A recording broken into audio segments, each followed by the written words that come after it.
우리는 밀양시 삼랑진읍의 작은 마을에 살았다.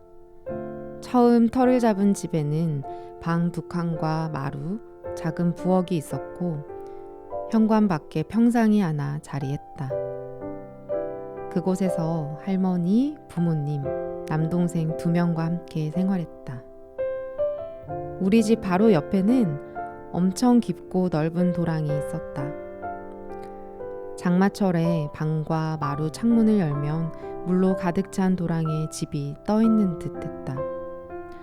때로는 도랑이 넘쳐 창문으로 물이 들어왔고 그럴 때면 온 가족이 마른 걸레로 빗물을 닦아냈다. 책과 가방, 이불이 젖는 일이 텔레비전에서나 보던 남일이 아니었다. 밤이 되면 집에는 특별한 손님이 찾아왔다. 오래되고 얇은 지붕 위에서 쥐들이 달리기 시합을 했던 것이다. 만화영화 톰과 제리에 나오는 귀여운 생쥐가 아니라 큰 시골쥐가 쿵쿵쿵 달리기 경주를 하는 소리에 잠을 설치는 게 일상이었다. 쥐와 함께 밤낮 없이 찾아오는 손님도 있었으니 바로 발이 많이 달린 지네다.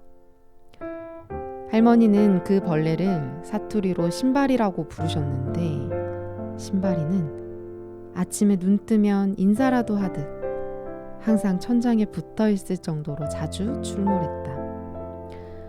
밀양집에는 벌레가 정말 많았고 그때 평생 볼 벌레는 다 본 것 같다. 화장실은 현관문을 열고 나와서 뒤로 돌아가야 있었다.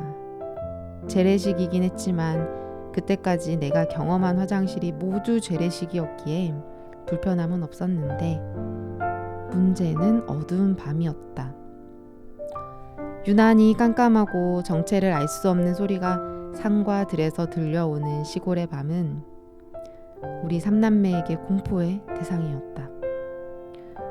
우리는 밤에 화장실에 갈 때면 반드시 손전등을 들고 다른 형제와 함께 방을 나섰고 화장실 안에서도 같이 온 형제의 이름을 불러가며 잘 기다리고 있는지를 확인했다. 가끔 겁을 주려고 일부러 대답하지 않다가 상대를 울리는 날도 있었지만 우리 3남매의 우애는 화장실 덕분에 한층 돈독해졌다. 어릴 적 부모님과 2 남동생은 내 가장 친한 친구였다.